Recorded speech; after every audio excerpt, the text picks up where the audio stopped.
بسم الله الرحمن الرحيم الحمد لله رب العالمين حمدا كثيرا طيبا طاهرا مباركا فيه وأشهد أن لا إله إلا الله وحده لا شريك له وأشهد أن سيدنا وحبيبنا ونبينا محمدا عبده ورسوله اللهم صل وسلم وزد وبارك عليه وعلى آله وأصحابه أجمعين. Mes chers frères et sœurs, assalamu alaikum wa rahmatullahi wa barakatuh. On continue par la grâce d'Allah subhanahu wa ta'ala l'étude de la biographie de notre bien-aimé Muhammad sallallahu alayhi wa alihi wa sallam. Et il n'y a pas meilleure biographie que celle de notre bien-aimé Muhammad sallallahu alayhi wa alihi wa sallam. Ce fut la créature la plus aimée d'Allah subhanahu wa ta'ala et la biographie dont on devrait tous s'attarder autant que possible et apprendre autant que possible. Parce que rappelez-vous que parmi les objectifs de l'étude de cette biographie, c'est bien sûr de le connaître, mais surtout de l'aimer, alayhi salatu wassalam, qui est une composante de notre foi. Le fait d'aimer le prophète, sallallahu alayhi wa sallam, nous permet d'augmenter notre foi, de la renforcer, et surtout nous donnera ce privilège, Inch'Allah, d'être réunis auprès de lui au paradis, Inch'Allah. On s'était arrêté à la bataille de Badr. On avait parler rapidement de tout ce qui s'était passé durant cet événement. Et on avait terminé en disant que les conséquences de la bataille allaient être très lourdes. Très lourdes surtout du côté des Mécois. Les Mécois qui étaient, les Quraysh qui étaient une tribu extrêmement respectée en Arabie et qui étaient sortis pleins de glorioles, pleins d'arrogance à la rencontre des musulmans, pensant qu'ils allaient battre si facilement cette armée qui était peu nombreuse. Et bien sûr, le résultat, comme vous le savez, a été complètement l'inverse. Bien au contraire, ce fut une défaite écrasante, humiliante, honteuse, même pour les Quraysh. Les Quraysh vont retourner à la Mecque avec cette très mauvaise nouvelle, qui est la défaite face aux musulmans. Les rescapés de cette bataille-là vont rentrer à la Mecque, vont devoir annoncer le décès de tous ces grands noms parmi les Quraysh qui sont décédés, Umayya ibn Khalaf, Abu Jahl, etc., qui vont mourir parmi les plus grands noms, parmi les grands dignitaires de la Mecque. Et cette pilule va être très très difficile à avaler. Les Quraysh vont se donner comme objectif de tout faire pour se venger. Venger leur mort et surtout venger et essayer de redorer leur image et leur blason en Arabie. Et c'est ce qui va se passer. Les Quraysh vont se diriger vers Abu Sufyan, qui était le chef de cette caravane, comme vous le savez, et vont demander à ce que les bénéfices des ventes des marchandises qu'il y avait dans cette caravane servent uniquement à équiper une armée et à préparer une armée, cette armée qui devait venger les morts de Badr. Cela va durer un an de préparatifs, un an pendant lesquels les Quraysh vont nourrir une haine envers les musulmans. Ils avaient déjà une haine qui était déjà nourrie, mais là, elle va s'intensifier. Une envie et un désir de vengeance comme pas possible. Il s'agit là de tout faire pour exterminer les musulmans. Les Quraysh vont lever une armée de près de 3000 soldats, 3000 hommes, énormément de cavaliers, près de 200 cavaliers dans cette armée, qui va composer cette armée. Les Quraysh vont même demander de l'aide aux tribus aux alentours. On a les Khuza'a, les Kinana, ce qu'on appelle les Ahabish, qui vont venir et se réunir avec les Quraysh pour justement monter une armée qui, à leurs yeux, devait être imbattable.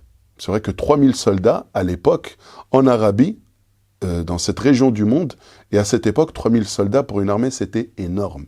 C'était vraiment énorme. Donc le but était vraiment de s'équiper, d'être le plus grand nombre pour ensuite se donner toutes les chances pour terrasser l'islam et les musulmans.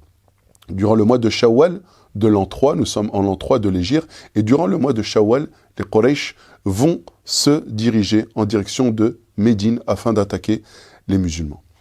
Le prophète sallallahu alayhi wa sallam de son côté et les musulmans à Médine, le prophète, les informations lui parviennent en général par l'intermédiaire de son oncle Al-Abbas, qui lui est à Mecca, et qui, comme ça, de temps en temps, envoie des informations à son neveu, afin qu'il se prépare à accueillir les Quraysh. Le prophète, sallallahu alayhi wa sallam, donc, est au courant, c'est que l'armée se met en marche. Et là, qu'est-ce qu'il fait? Et c'était comme à son habitude, et on l'a déjà vu à plusieurs fois, c'est qu'il va réunir les compagnons et il va les sonder, leur demander leur avis. Que pensez-vous? Faut-il préparer une armée, nous aussi, et aller à leur rencontre? Ou bien est-il préférable de rester à Médine et de les accueillir, de les attendre? S'ils attaquent à Médine, ce sera plus facile de répondre à leur attaque. Alors le prophète sallallahu alayhi wa sallam demande l'avis des compagnons. Le prophète sallallahu alayhi wa sallam, lui, était d'avis de ne pas sortir de Médine, de rester à Médine et de les attendre. Si jamais ils tentaient de rentrer dans la ville, eh bien de les accueillir comme il se le doit, bien sûr. Et là, de défendre la ville. Mais des compagnons qui étaient autour du prophète sallallahu alayhi wa sallam, eux, n'avaient qu'une envie, c'était quoi? C'était d'aller au combat. Et parmi ces compagnons-là, il y avait tous ces compagnons qui n'avaient pas pu assister à la bataille de Badr. En se disant, Ya Rasulallah, nous on a loupé cette occasion. Et si vous les avez battus une première fois, on peut les battre une deuxième fois. Allons-y, allons à leur rencontre. Donc ils étaient vraiment très motivés par le fait d'aller au combat, d'aller eux aussi affronter l'ennemi, parce que à la bataille de Badr, ils n'avaient pas pu assister. Donc le prophète sallallahu alayhi wa sallam, lui, donne son avis. Ce sera également un avis qui sera partagé par Abdullah ibn Ubay ibn Saloul, dont on a déjà parlé, celui qu'on a appelé le cerveau des hypocrites, la tête des hypocrites, qui lui aussi était d'avis de rester plutôt à Médine plutôt que d'aller au combat. Mais lui, c'était pour une autre raison, c'était parce que c'était un peu heureux, tout simplement. Le prophète, sallallahu alayhi wa sallam, voyant les différents avis, et que la majorité des compagnons avaient l'intention, voulaient sortir à la rencontre de l'ennemi et de combattre, le prophète sallallahu alayhi wa sallam va se lever. Il va rentrer chez lui. Il ressortira ensuite auprès de ses compagnons, habillé de cette cotte de maille. Les compagnons vont voir le prophète sallallahu alayhi wa sallam avec la cotte de maille et auront cette impression de l'avoir forcé. Ils diront, Ya Rasulallah, peut-être que nous t'avons forcé ou peut-être que nous t'avons mis dans la gêne. Excuse-nous, nous savons que ce n'était pas ton avis. Si tu veux, nous resterons à Médine. Qu'Allah te bénisse. Et là, le prophète sallallahu alayhi wa sallam dira, il ne sied pas un prophète, une fois qu'il a enfilé sa cotte de maille, de la retirer, tant qu'il ne sera pas allé au combat. Maintenant que j'ai enfilé ma cotte de maille, ce n'est pas pour la retirer, et ce n'est pas pour faire marche arrière. Le prophète, sallallahu alayhi wa sallam, va s'organiser et va faire en sorte de quitter Médine un vendredi. Ce qui va se passer, c'est que ce jour-là, durant un khutbat al-Jumu'ah, le prophète sallallahu alayhi wa sallam va encourager les combattants, va leur rappeler l'intérêt de combattre pour la vérité, de défendre le droit, la justice, leur rappeler les mérites qu'il y a dans le combat fi sabilillah, dans le martyr, etc. En gros, cette khutbah Jumu'ah était là pour encourager les musulmans. Le prophète sallallahu alayhi wa sallam, après avoir fait salat al-asr, va quitter Médine et va se diriger donc vers le nord de Médine. Pourquoi vers le nord de Médine? Parce que les Quraysh ne pouvaient arriver que de ce côté-là. Médine était entourée à l'est et à l'ouest de plaques volcaniques. Ce sont des plaques qui sont très difficilement praticables pour une armée en grand nombre, sur des montures, etc. Donc c'était pratiquement impossible que les Quraysh viennent attaquer par l'est ou à l'ouest. Et le sud de Médine était rempli de palmeraies. C'est-à-dire que si une armée essayait de pénétrer à Médine par le sud, elle perdrait l'effet du nombre. À cause justement de ces palmeraies, de ces différentes plantations qu'il y avait, ça n'aurait pas été efficace. Donc ici, il fallait donc contourner Médine par l'ouest pour ensuite essayer d'arriver par le nord. Donc le prophète sallallahu alayhi wa sallam, lui, va se diriger vers le nord. Il est accompagné de 1000 soldats. En chemin, Abdullah ibn Ubay ibn Saloul, qui lui, comme on a vu, était d'avis de rester à Médine, va réussir à engrainer 300 personnes, c'est-à-dire un tiers de l'armée pratiquement. 300 personnes, et va réussir à les convaincre de faire marche arrière. Il avait encore un peu d'autorité, comme on a déjà parlé de ce personnage lorsqu'on a parlé de la bataille de Badr. Cette personne-là, de par son autorité, va réussir à convaincre 300 personnes qui étaient comme lui, cœur malade ou même hypocrites, et qui vont le suivre et qui vont retourner à Médine. Voilà que le prophète sallallahu alayhi wa sallam se retrouve à devoir faire face à une armée de 3000 soldats et lui accompagné de 700 soldats. Le prophète sallam va passer la nuit au nord de Médine, puis le matin, il fera subh à Uhud. Uhud, c'est une grande montagne, d'accord, une grande montagne qui se trouve à peu près 5 km au nord de Médine. Le prophète sallam va s'arrêter là-bas, ils vont faire salat al-subh, puis le prophète sallam va ensuite placer son armée. L'armée, il va la placer de manière assez stratégique. Le mont Uhud sera du côté droit. Il y a un petit monticule qui sera du côté gauche, donc l'armée va venir se placer entre ces deux monticules. Et l'arrière de l'armée aussi est en partie défendu, d'accord, ou protégé plutôt par une partie du mont Uhud. Le prophète sallallahu alayhi wa sallam va ensuite, sur le monticule qui se trouve à sa gauche, à la gauche de l'armée musulmane, va placer une cinquantaine d'archers. Une cinquantaine d'archers dont le prophète, auquel le prophète sallallahu alayhi wa sallam va leur donner comme consigne de repousser la cavalerie. Le prophète sallam va remarquer que dans l'aile droite de l'armée mécréante, il y a Khalid ibn al-Walid qui est à la tête de la cavalerie, donc des soldats montés sur des chevaux. Le prophète sallallahu alayhi wa sallam va observer cela et pour justement éviter toute tentative de la cavalerie, il va placer justement ces 50 archers. Il va placer donc ces 50 archers sous l'ordre et le commandement de Abdullah ibn Jubayr radiyallahu anhu. Le prophète sallallahu alayhi wa sallam va leur donner une consigne qui est simple. Il va leur dire, gardez votre position sur ce monticule et faites en sorte de repousser la cavalerie. Si elle tente de s'approcher, repoussez-la autant que vous pouvez avec une nuée et une pluie de flèches. Et il leur donnera comme consigne de en aucun cas de bouger leur position. Peu importe ce qu'il adviendra. Que ce soit l'armée ennemie qui l'emporte et que même si tous les corps des musulmans gisaient au sol, ils ne devaient pas quitter leur position.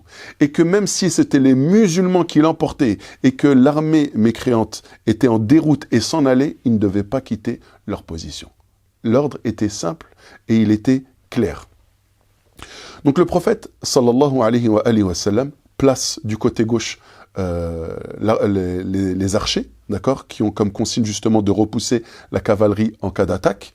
Là, le prophète sallallahu alayhi wa sallam va donner l'étendard à Mus'ab ibn Umayr, radiyallahu anhu wa arda. Et pour cette bataille, il y a eu un tel engouement que même de très jeunes compagnons, radiyallahu anhum, ont souhaité participer à la bataille. D'ailleurs, c'était le cas de Abdullah ibn Omar, par exemple, qui était encore très jeune et que le prophète sallallahu alayhi wa sallam refusa, n'a pas accepté qu'il participe à la bataille.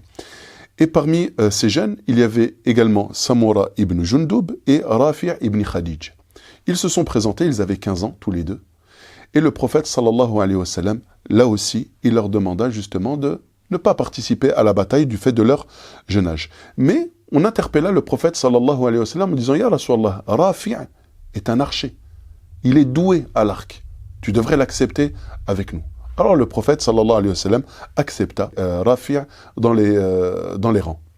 Et puis quand Samura voit ça, il dit « Ya Rasulallah, tu acceptes Rafi' et moi tu me rejettes. Mais tu sais que Rafi', si je fais un corps à corps avec lui, je le bats, je suis plus fort que lui. » Et là, c'est ce qui va se passer. Le prophète sallallahu alayhi wa sallam va demander à Rafi' et à Samura de faire un duel, un corps à corps. Et c'est le cas, Samura va l'emporter sur Rafi' et le prophète sallallahu alayhi wa sallam va accepter également Samura dans les rangs. Donc voilà, les deux armées se font face. On voit que le prophète sallallahu alayhi wa sallam a essayé de sécuriser l'armée de 700 soldats qui fait face à une armée de 3000 soldats. On a parlé des 50 archers qui ont été placés sur le monticule. Les deux armées sont là et savent que cette bataille est décisive, elle est très importante. D'ailleurs, les Quraysh, qui étaient au nombre de 3000, avaient même apporté avec eux leur épouse. Pas toutes leurs épouses, mais la plupart des grands notables, comme Abu Sufyan, qui est venu avec son épouse Hind. C'était aussi le cas de Safwan ibn Umayya, qui est venu aussi avec son épouse. Enfin bref, c'était quelques dizaines de femmes comme ça, qui étaient venues accompagner leur mari, parce que c'était important. Elles étaient là, bien sûr, pour les motiver. Pour les motiver, c'était aussi un honneur, parce qu'un homme qui va combattre et qui apporte sa femme, c'est simple, c'est qu'il ne peut pas abandonner au combat, parce que qu'est-ce qui arriverait ensuite à sa femme qui finirait prisonnière ou quoi que ce soit. Bref, c'était une grande symbolique ici qu'avaient voulu marquer les Quraysh en apportant leurs épouses. Donc voilà, les deux armées se font face, la bataille va commencer et je laisse mon frère Nader, Inch'Allah, finir ou continuer là-dessus. Bismillah, walhamdulillah, wassalatu wassalam ala rasulillah wa ala alihi wa sahbihi wa man walah. Rabbi shrah li sadri wa yassir li amri wahlul 'uqdatan min lisani yafqahu qawli. Mes frères et sœurs, le prophète alayhi salatu wassalam, comme vous avez pu voir, il a sécurisé le périmètre des musulmans par ce demi-cercle de compagnons qui ont à leur droite Uhud derrière eux et à gauche ils ont le mont des archers. Le prophète alayhi salatu wassalam va faire un discours dans lequel il va motiver les compagnons à sacrifier leur vie. Pourquoi? Pour que la parole d'Allah subhanahu wa ta'ala soit la plus haute, pour qu'ils aient le paradis al-Firdaus. Le prophète alayhi salatu wassalam, il fait son discours, puis il va placer des chefs de groupe, il va placer à droite de l'armée musulmane comme chef de groupe Al-Miqdad ibn al-Aswad, qui lui, en face de lui, il aura Ikrima ibn Abi Jahl, parmi les Qurayshites. Puis au milieu, il va mettre Hamza, son oncle, et également Mus'ab ibn Umayr, que vous connaissez, radiyallahu ta'ala anhum ajma'in, ce dandy de la Mecque, cet homme qui a grandi dans le luxe et qui a tout laissé, tout abandonné pour le din d'Allah. En face de Hamza et de Mus'ab ibn Umayr, il y aura Safwan ibn Umayya chez les Qurayshites. À gauche, il va mettre Al-Mundhir ibn Amr parmi les musulmans, qui aura en face de lui Khalid ibn al-Walid. Et Khalid ibn al-Walid, ici, il est positionné, comme vous avez pu comprendre, dans un angle, un axe stratégique, car il a devant lui quoi? Les archers. Les archers. Et les archers, vous avez compris qu'ils sont 50, ils ont une mission, c'est de lancer des pluies de flèches sur l'ennemi. Pourquoi? Pour pas qu'il ne soit attaqué par le côté gauche. Alors, la bataille va commencer, mais avant que celle-ci commence, le prophète sallallahu alayhi wa sallam va brandir son épée et il va dire une parole qui va interpeller plus d'un compagnon. Il va dire: qui prend mon épée et lui accorde son droit? Et là, les compagnons radiyallahu ta'ala anhum se posent la fameuse question qu'Abu Dujana radiyallahu anhu a posée publiquement et ouvertement en disant: Ya Rasulallah, comment honorer ton épée? Comment? Et le prophète sallallahu alayhi wa sallam de dire de combattre jusqu'à vaincre l'ennemi. Et là, Abu Dujana radiyallahu anhu, il dit: moi au messager d'Allah. Donc Abu Dujana, il prend cette responsabilité de prendre l'épée du prophète sallallahu alayhi wa sallam. Il avait un turban rouge qu'il a sorti, qu'il a attaché autour de sa tête, et il a commencé à marcher en gonflant le torse dans le rang des musulmans. Les compagnons, le voyant marcher avec cette fierté, ils ont compris qu'Abu Dujana radiyallahu anhu, il n'est pas prêt de rentrer chez lui, il veut le martyr. Le prophète en voyant cette démarche, il va dire qu'Allah subhanahu wa ta'ala, il déteste cette démarche, sauf dans ce type d'événement, c'est-à-dire pour impressionner l'ennemi. Et la bataille va donc avoir lieu, mais ils avaient une habitude à l'époque, et vous l'avez vu dans la bataille de Badr, il y a des duels qui sont lancés dans un premier temps, puis après cela, le combat éclate. Donc il va y avoir ici des duels. Il y a eu 3 duels qui ont été remportés par les musulmans. Il va y avoir Talha ibn Abi Talha qui sera devant Az-Zubayr ibn al-Awwam radiyallahu anhu. Az-Zubayr ibn al-Awwam, comme vous le savez, c'est un parmi les 10 à qui il a été promis le paradis. Et la victoire va être très rapide du côté des musulmans. On entendra le takbir Allahu Akbar. Puis il y aura également un duel entre Uthman ibn Abi Talha et Hamza. Et pareil, Hamza va gagner le duel. Et pour finir, il y aura le duel de Uthman ibn Talha et Ali, radiyallahu anhu. Et subhanallah, il va parler avec un ton plein d'orgueil. Il dira: qui d'entre vous est pressé d'aller au paradis? Ali relèvera le duel, il lui coupera la jambe d'un coup d'épée, il suppliera Ali de le laisser en vie, et Ali se contentera de cela car la leçon lui a été donnée. Après le duel, donc on voit ici que l'avantage il est du côté des musulmans. Les musulmans sont confiants, les musulmans ne se préoccupent pas du nombre, ils savent qu'Allah subhanahu wa ta'ala est avec eux, ils sont sereins et ils sont prêts à sacrifier leur vie pour Allah subhanahu wa ta'ala. Il va y avoir donc la bataille où les deux rangs vont se rencontrer et se combattre. Abu Dujana radiyallahu anhu, qui avait, je vous le rappelle, pris l'épée du prophète alayhi salatu wassalam, va rentrer comme un rouleau compresseur dans l'armée ennemie, et chaque personne qu'il rencontrera dans son chemin, il le tuera. Jusqu'à arriver au rang des femmes qui étaient tout au fond. Il y avait Hind à leur tête, et ces femmes-là, elles avaient un objectif, c'était d'animer la haine de l'armée par des chants. Donc Abu Dujana, il va arriver au rang des femmes. Et puis rapidement, on va voir que l'étendard des non-musulmans, il va basculer jusqu'à finir par tomber. Et là, qui sont les personnes qui ont la meilleure visibilité, qui sont ceux qui voient le mieux ce qui se passe sur le champ de bataille? Ce sont, comme vous le savez, les archers qui sont en hauteur. Ils sont sur un petit monticule qui leur permet d'avoir une vue d'ensemble de ce qui se passe. Les Qurayshites vont commencer à prendre la fuite et les musulmans se rapprocher de plus en plus donc, du rang des femmes. Et là, les archers, un grand nombre d'entre eux, vont penser que la victoire est enfin accordée aux musulmans et que c'est terminé. 40 parmi les archers, en voyant que l'armée est en train de fuir et qu'ils sont en train de laisser le butin, ils vont donc se précipiter pour aller ramasser le butin. Pour eux, ça y est, la bataille est terminée. Abdullah ibn Jubayr, qui était ici leur chef, il va leur rappeler l'ordre du prophète alayhi salatu wassalam. Le prophète sallallahu alayhi wa sallam avait dit des paroles qui étaient très claires.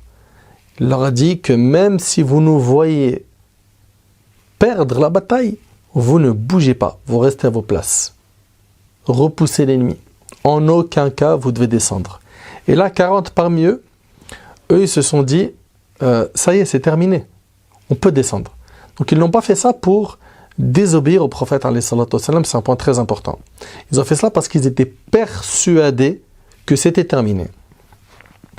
À ce moment-là, Khalid ibn al-Walid, qui lui n'était pas encore musulman, et qui était très doué en stratégie de guerre, lui qui avait d'ailleurs tenté par 3 reprises d'attaquer les musulmans par le mont des archers parce qu'il savait que c'était le point faible et il avait été repoussé par les flèches, en voyant les archers descendre, il a dit « c'est l'occasion rêvée, c'est maintenant ou jamais ».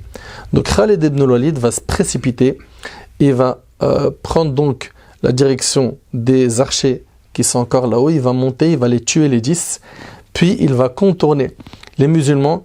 Et d'un seul coup, le prophète, alayhi salam, lui qui était derrière, qui était là en train d'organiser l'armée, qui était en train de donner les directives, le prophète, il voit quoi? Khalid ibn al-Walid, il voit l'ennemi qui arrive avec lui. Et là, le prophète, a 2 choix. Le premier, c'est de fuir.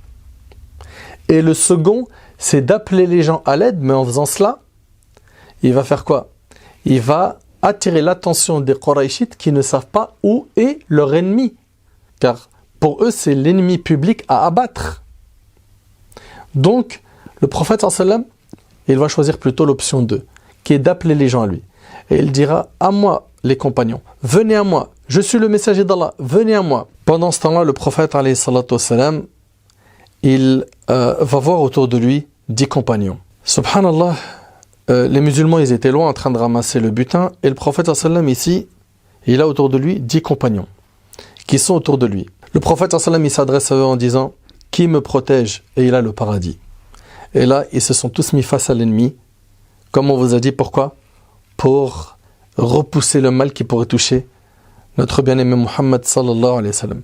Le prophète alayhi salatu wa sallam, il regarde ses compagnons et il prend conscience que c'est la dernière fois qu'il va les voir. Ses 10 compagnons, ils sont autour de lui et il ne leur reste que quelques instants. Pourquoi? Pour qu'il tombe martyr. Et ici, les compagnons ont marqué l'histoire par leur sacrifice. Là, les 10 compagnons, l'un derrière l'autre, ont commencé à protéger le prophète alayhi salatu wassalam, et l'un derrière l'autre sont tombés martyrs. Abu Dujana radiallahu anhu est devenu un bouclier humain.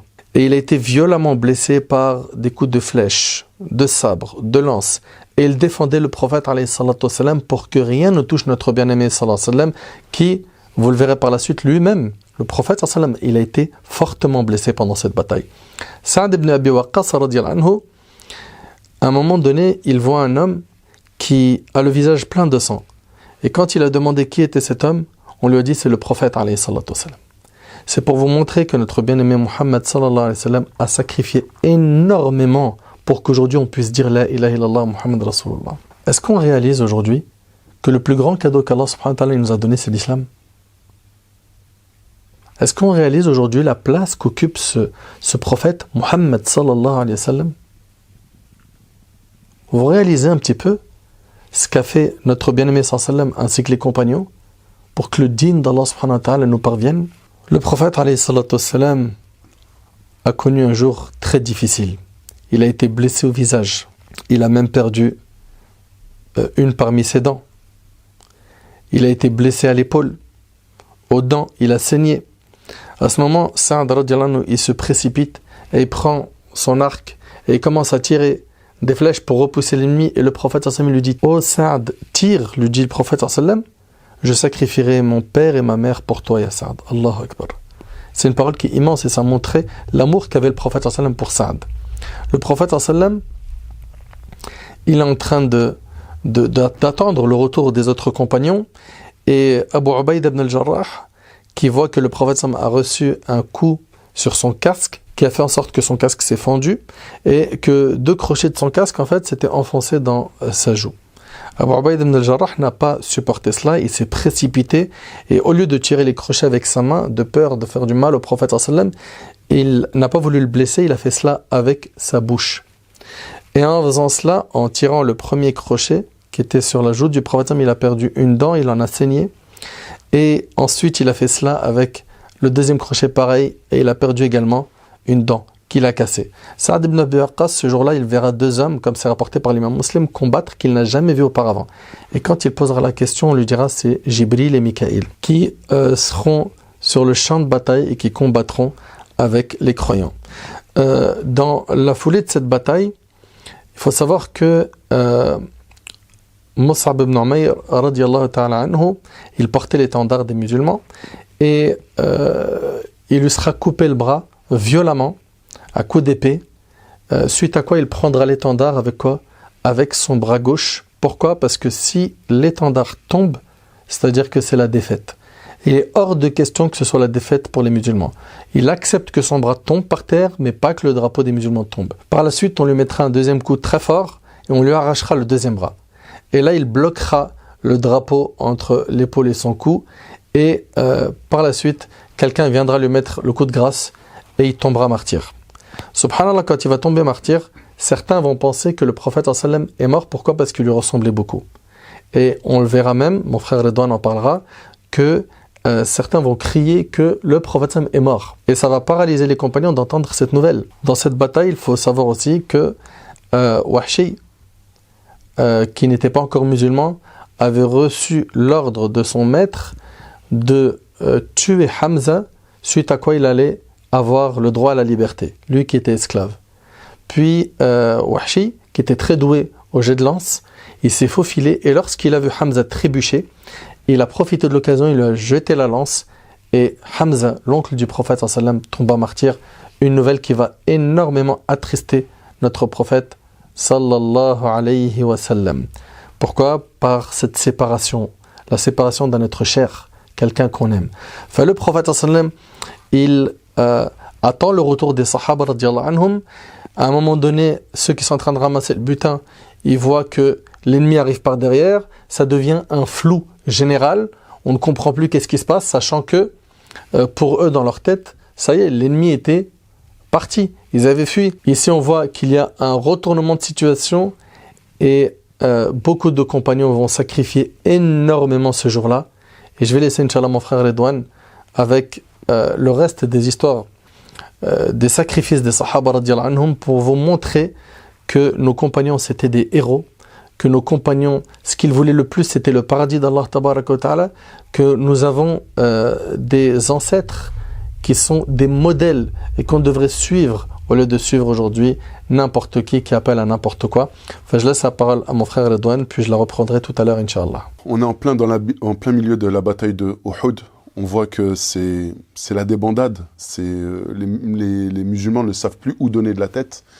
Ce retour des mouchriks et surtout cette prise en étau, parce que les musulmans se sont fait prendre en étau cette fois-ci, a suscité un vent de panique. À cela s'est ajouté justement cette rumeur qui disait que Mohammed sallallahu alayhi wa sallam était mort. Et cela suite à la mort de Mus'ab ibn Umayr radiyallahu anhu.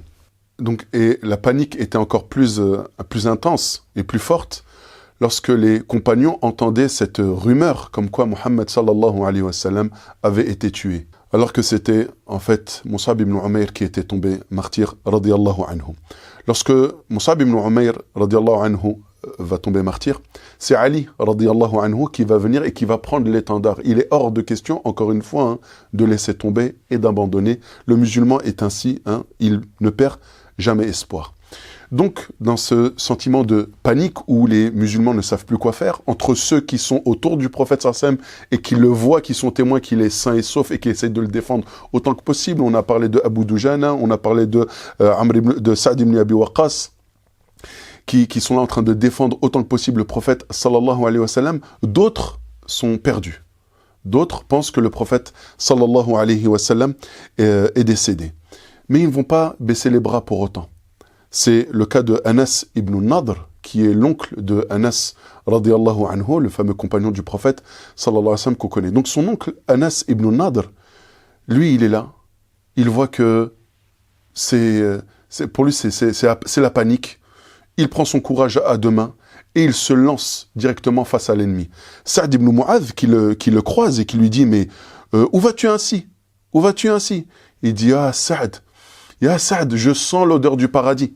Je sens l'odeur du paradis, je peux la sentir ici, là, auprès de Uhud. » Et sur le chemin, en se dirigeant vers l'ennemi, il croise quelques personnes parmi les Muhajir et les Ansar qui sont complètement perdus. Il leur dit « Mais qu'est-ce que vous faites?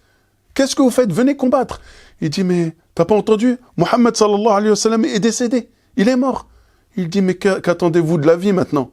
Qu'attendez-vous de la vie sans Mohammed sallallahu alayhi wa sallam? Levez-vous et combattez et mourrez pour la même raison, pour la même cause pour laquelle est mort votre messager sallallahu alayhi wa sallam. » Anas radiyallahu anhu, il dit que après la bataille, lorsqu'ils vont récupérer les corps des martyrs, il dira qu'il était criblé de blessures. Plus de 70 blessures, que ce soit des coups d'épée, que ce soit des flèches, des coups de lance, etc. Au point où on n'a pu le reconnaître que grâce à la forme de ses doigts. C'est sa sœur qui a pu le reconnaître grâce à la forme de ses doigts. Elle a reconnu qu'il s'agissait bien de Anas ibn Nadr, radiyallahu ta'ala anhu.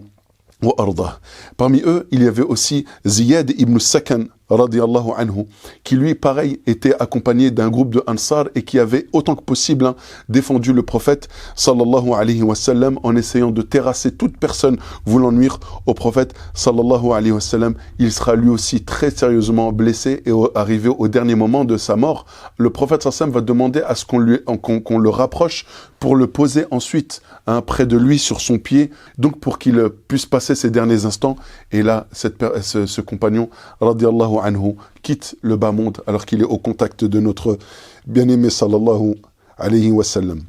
On peut imaginer la joie de cet homme lorsque l'ange de la mort est venu récupérer son âme alors qu'il est au contact de notre bien-aimé sallallahu alayhi wa sallam. Mais est-ce que c'était juste les hommes?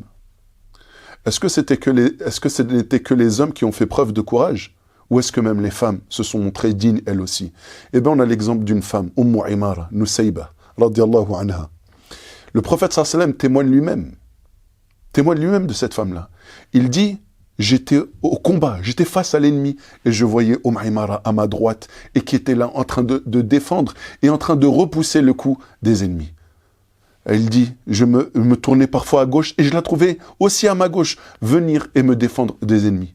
Il lui dit à la fin du combat, il dit, Ya Imara, qui peut supporter ce que tu as supporté? Qui peut supporter ce que tu as supporté, Ya Imara? Et là, il lui dit, Salini, demande-moi. Demande-moi ce que tu veux. Demande-moi, je le demanderai pour toi. Et là, qu'est-ce qu'elle dit, Imara, radiyallahu anha? Parce qu'elle sait qu'elle a donné énormément. Elle a sacrifié de sa propre personne. Elle a fait preuve de dévouement, de loyauté envers le prophète, sallallahu alayhi wa sallam, et pour la cause divine. Et qu'est-ce qu'elle dit? Elle dit, je te demande d'être à tes côtés au paradis, ya Rasulallah.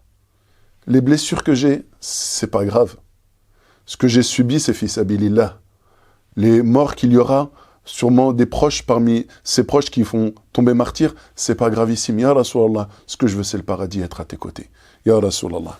Mais ces gens-là ont donné, ont sacrifié, ont combattu, ont fait preuve de dévouement et ils méritent cette place auprès du prophète sallallahu alayhi wa sallam. Zayd ibn Thabit, il nous rapporte, il nous dit qu'à la fin de la bataille, le prophète sallallahu alayhi wa sallam lui demanda d'aller à la recherche de Sa'd ibn al-Rabi'. Sa'd ibn al-Rabi', on a déjà parlé de lui lorsqu'on a parlé de l'Hégire, radiallahu anhu, qui a fait preuve de générosité, d'une immense générosité. Le prophète sallallahu alayhi wa sallam, il dit à Zayd ibn Thabit, il dit recherche, essaye de retrouver Sa'd ibn al-Rabi'. Il dit si tu le trouves, passe-lui le salam de ma part et demande-lui comment il se sent.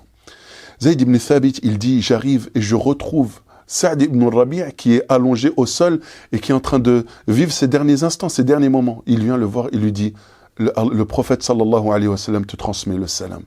Et il te demande comment tu te sens. Sa'd ibn al-Rabi' lui répond et que la paix soit sur le prophète sallallahu alayhi wa sallam. Et dit au prophète sallallahu alayhi wa sallam que je suis en train de sentir, je sens l'odeur du paradis. Et il dit à mon peuple les Ansar, Sa'd ibn al-Rabi' c'est un Ansari, il dit et dit à mon peuple les Ansar que vous n'avez aucune excuse devant Allah. S'il arrive quoi que ce soit au prophète sallallahu alayhi wa sallam et que vous avez la force, ne serait-ce que de cligner des yeux. Tant qu'il vous restera une goutte d'énergie, vous n'avez aucune excuse si jamais il arrivait quoi que ce soit au prophète sallallahu alayhi wa sallam. Abdullah ibn Jahsh, grand compagnon du prophète sallallahu alayhi wa sallam, j'insiste parce que ce sont des noms qui malheureusement on ne connaît pas. On parle de Sa'd ibn al-Rabi', là on parle de Abdullah ibn Jahsh, on a parlé de Abu Dujana. C'est des noms malheureusement qu'on ne connaît pas. Alors que ce sont des noms qui normalement on devrait connaître, dont on devrait connaître ne serait-ce que un peu l'histoire. On ne demande pas de connaître en détail non plus, bien sûr, mais que ce soit des noms que dès qu'on entend, on sait que c'est un des compagnons. Et on dit radiyallahu anhu wa arda. Donc Abdullah ibn Jahsh, il dit ce jour-là, vous imaginez, au début de la bataille, il dit oh Allah, je le jure en ton nom, j'aimerais rencontrer l'ennemi, les combattre et qu'il me combatte, et puis qu'il me tue, et qu'ensuite qu'il me mutile, et qu'il m'éventre. Et lorsque le jour du jugement dernier, je me présenterai comme ça, tu me demanderas, mais pourquoi, mon serviteur? Je dirai, mais c'est pour ta cause, ya Allah.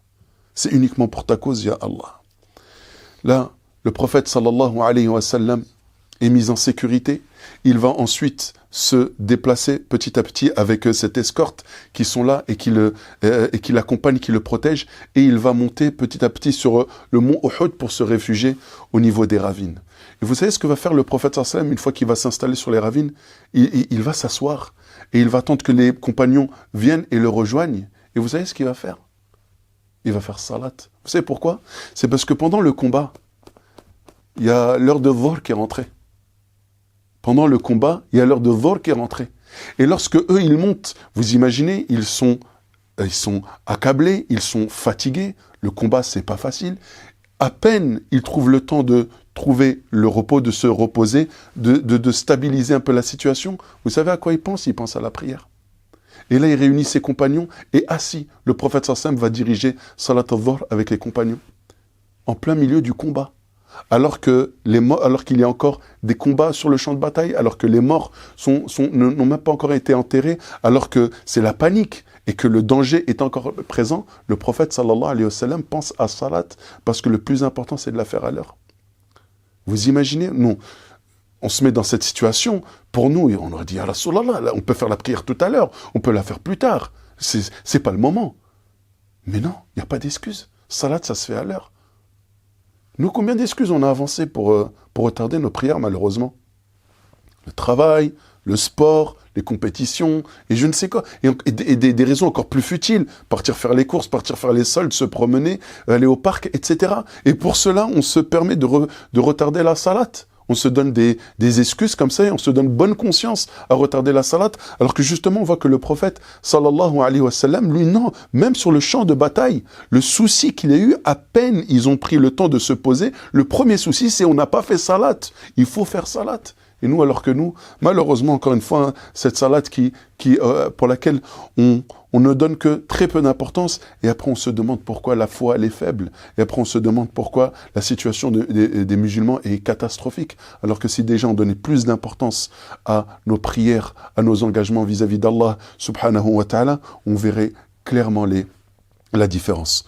Le prophète sallallahu alayhi wa sallam est a fait salat, il est accompagné de ses compagnons.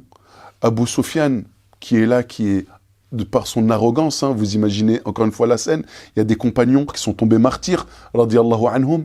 Il y en a d'autres qui ont fui, qui sont partis à Médine. Il y en a certains qui ont fui du champ de bataille pour aller à Médine, certains pensant même, étant convaincus que le prophète sallallahu alayhi wa sallam étant décédé, ils partent pour annoncer cette nouvelle catastrophique aux habitants de Médine. D'autres qui accompagnent le prophète sallallahu alayhi wa sallam et qui vont se réfugier au niveau des ravines de Uhud. Abu Sufyan va s'approcher et arriver au pied de la montagne, donc plein d'arrogance. Il est très content, il est heureux. Ça a été c'était une bataille qui a été préparée depuis 1 an. Vous imaginez, ça fait plus d'1 an, même on est au mois de Shawwal, en l'an 3. Ça fait plus d'1 an que cette bataille est préparée, qu'ils rêvent de cette revanche, et voilà que leur rêve se réalise. Il arrive au pied de la montagne, et à 3 reprises, il dira « Est-ce qu'il y a parmi vous Mohammed ?» Lui, en fait, il pose la question parce qu'il a entendu, comme tout le monde, que Mohammed sallallahu alayhi wa sallam a été tué. Mais il veut en avoir la conviction. Et à 3 reprises, il demandera, est-ce que Mohammed est parmi vous? Est-ce qu'il est vivant? Est-ce que Abu Bakr est parmi vous? Est-ce que Omar est parmi vous? Radiallahu anhum. Et le prophète sallallahu alayhi wa sallam dira aux compagnons, leur demandera de ne pas répondre. Et lorsque Abu Sufyan va continuer à parler et va commencer à dire des paroles déplaisantes, là le prophète sallam va demander à Omar de répondre. Lorsqu'il va commencer à dire « U'lu Hubal », que la grandeur appartient à Hubal, que Hubal soit sanctifié, la grandeur appartient à Hubal, en parlant de leur divinité. Et là le prophète sallam dit à Omar, réponds-lui à Omar, et dit que ceux que tu as cherché à tuer étaient vivants, que le prophète est vivant, sallallahu alayhi wa sallam, que Abu Bakr et Omar sont vivants. Et il lui dit de dire, dit Allahu a'la wa ajal. Mais Allah subhanahu wa ta'ala est plus grand et plus majestueux. Puis Abu Sufyan de dire, lana al-uzza, wa la uzza lakum.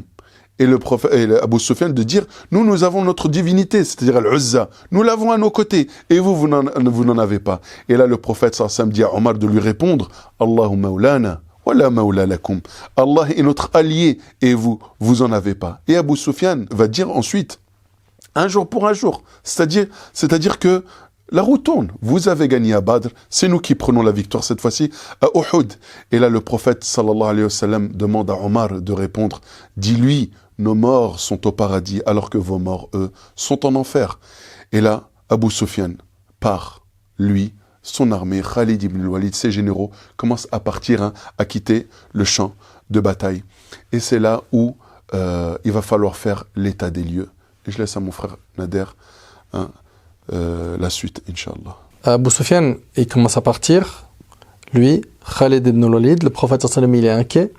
Il se pose la question, est-ce qu'il se dirige vers Médine pour aller s'emparer de Médine ou est-ce qu'il rentre à Mecca? Donc il va dire à Ali ibn Abi Talib de descendre avant cela, de faire un état des lieux. S'ils ont pris leurs affaires, c'est qu'ils partent à la Mecque. S'ils ne les ont pas pris, il faut vite se précipiter à Médine pour défendre Médine.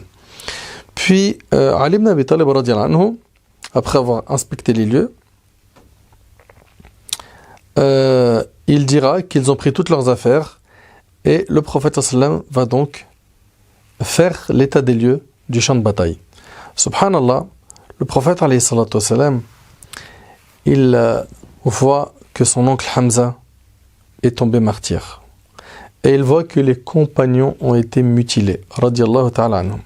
Les femmes des Qurayshites ont coupé leurs nez et leurs oreilles pour en faire des colliers avec les nez et les oreilles des compagnons. Le prophète sallam, il a pleuré quand il a vu son oncle Hamza. Il a vu ses compagnons radiallahu anhum. Et il a fait dua pour eux. Il a invoqué Allah subhanahu wa ta'ala en leur faveur. Il a fait beaucoup d'invocations, il était touché, très touché même. Et le prophète alayhi salatu wassalam a ordonné que les compagnons ne soient pas enterrés au Baqi'a, donc à côté de sa mosquée, mais plutôt ici, à Uhud. 70 parmi les compagnons sont tombés martyrs. Du côté des mouchriquines, il y a eu 22 morts. Le prophète sallam, il les a enterrés donc à Uhud, il ne les a pas lavés, et il a enseigné à la communauté que le martyr est enterré avec ses vêtements, avec son sang, et le jour du jugement, il sera présenté à Allah avec du sang qui a la couleur rouge, mais qui a l'odeur du musc. sa couleur est celle du sang, mais l'odeur est celle du musc. Il ne priera pas non plus sur eux, mais en revanche, il fera des invocations. Puis le prophète va enterrer les compagnons en donnant la priorité à ceux qui connaissaient le Coran par cœur. Donc il les enterra, alayhi salatu wassalam, et subhanallah, quand viendra le tour de Mus'ab ibn Umayr, son manteau ne suffira pas pour recouvrir son corps, lui qui n'a pas de linceul. Le prophète sallam prendra des plantes vertes afin de recouvrir les parties de son corps qui n'étaient pas couvertes.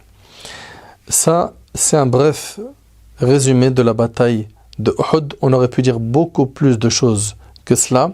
Donc la bataille, elle a commencé par une victoire écrasante pour les musulmans, puis après il y a eu un retournement de situation, mais finalement ils ne se sont pas emparés de Médine. Donc on ne peut pas parler d'une défaite à 100%. Et cette bataille contient énormément de leçons. La première leçon, qui est une immense leçon, c'est l'immensité de la miséricorde divine. Subhanallah, Khalid ibn al-Walid a combattu l'islam, puis il a fini par être un parmi les grands compagnons, Saifullah, l'épée d'Allah. Il s'est converti à l'islam plus tard. Hind a combattu l'islam, elle s'est convertie à l'islam. Abu Sufyan a combattu l'islam, il s'est converti à l'islam. Wahshi, il a, comme vous le savez, tué Hamza, puis il s'est converti à l'islam. Et ils ont été nombreux, subhanallah, à combattre le djinn d'Allah subhanahu wa ta'ala, et ils ont fini par devenir de grands et nobles compagnons, radiyallahu anhum ajma'in. La morale ici et la leçon, c'est que quoi que tu aies fait comme péché, ne désespère pas de la miséricorde d'Allah. Allah subhanahu wa ta'ala est pardonneur et miséricordieux. Et si tu viens avec la contenance de la terre comme péché, et que tu n'as pas associé Allah subhanahu wa ta'ala, que tu lui demandes pardon, que tu as toujours espoir en lui, Allah azza wa jalla, il t'amènera sa contenance en absolution. Donc toujours garder en tête la miséricorde divine. Également parmi les leçons, il y a que toute désobéissance à un ordre divin ou prophétique est une cause de défaite. Qu'il faut impérativement que la communauté musulmane se réforme.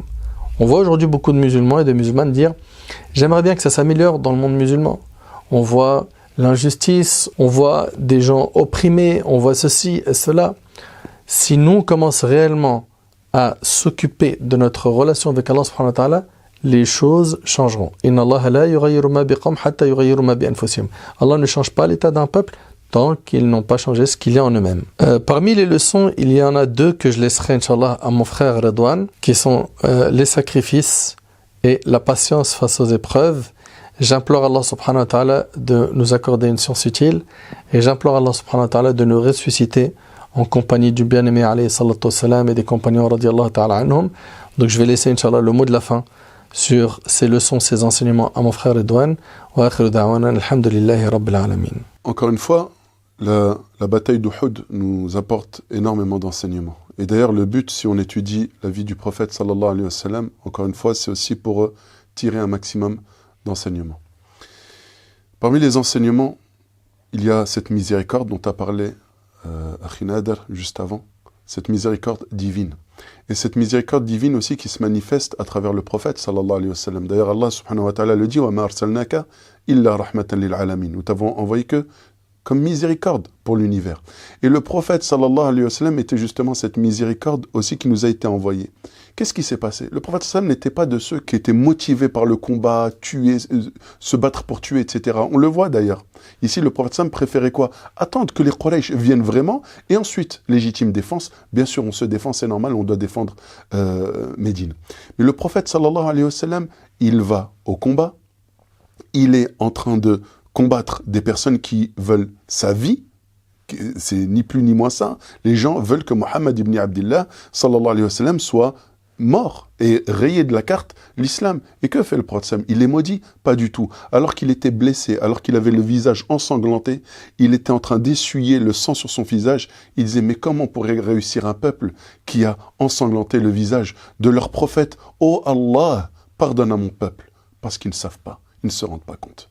Vous imaginez, il est sur le champ de bataille, des personnes en face de lui veulent sa mort, et lui, il est en train de faire en train d'invoquer pour qu'Allah tabaraka wa ta'ala leur pardonne. Et comme l'a bien dit mon frère Nader, regardez subhanallah, Khalid ibn al-Walid, Ikrima ibn Abi Jahl, Safwan ibn Umayya, toutes ces personnes-là qui étaient venues avec ce même objectif qui était de déraciner l'islam, subhanallah, sont devenus de nobles compagnons, radiyallahu anhum.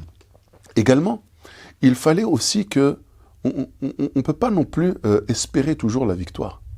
Si le prophète sallallahu alayhi wa sallam n'avait pas connu une fois la défaite, comment on aurait été éduqués, nous? Il fallait aussi qu'on voit et qu'on puisse analyser la vie du prophète sallallahu alayhi wa sallam, même lorsqu'il y a une défaite et un échec, comme c'est le cas ici à la bataille de Uhud. Mais on voit que, subhanallah, malgré la défaite, malgré la lourde épreuve et toutes ces personnes qui sont mortes martyrs, les musulmans sont restés confiants.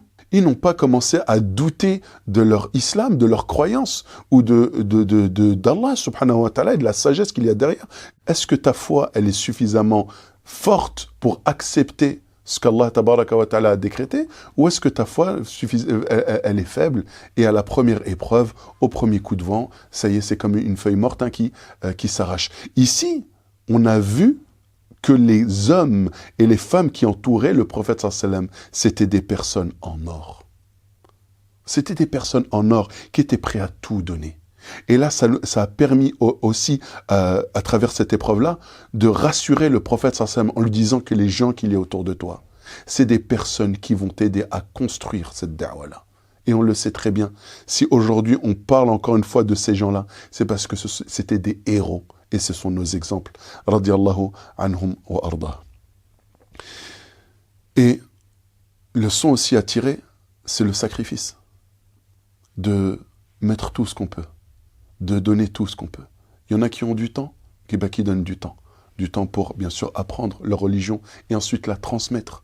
Il y en a qui ont de l'argent, qui peuvent financer des projets à but caritatif, creuser des puits, des mosquées, aider des instituts, etc.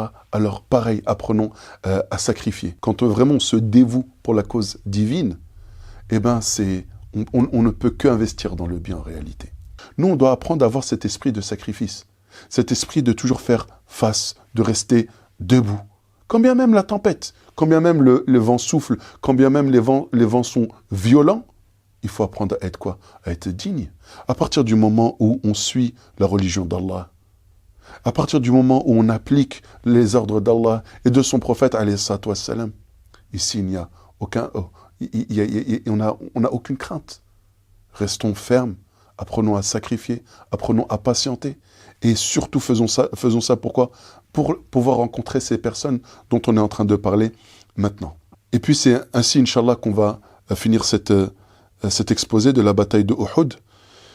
Et comme l'a dit mon frère Nader, ça demande beaucoup plus de temps en réalité. Exposer cette bataille-là demanderait beaucoup plus de temps, mais on espère, bitawfiq min Allah, qu'on a pu vous donner une vue d'ensemble et suffisante pour répondre à vos interrogations concernant cette bataille. هذا والله أعلم سبحانك اللهم وبحمدك أشهد أن لا إله إلا أنت أستغفرك وأتوب إليك اللهم صل وسلم وزد وبارك على سيدنا وحبيبنا ونبينا محمد وارض عن الصحابة أجمعين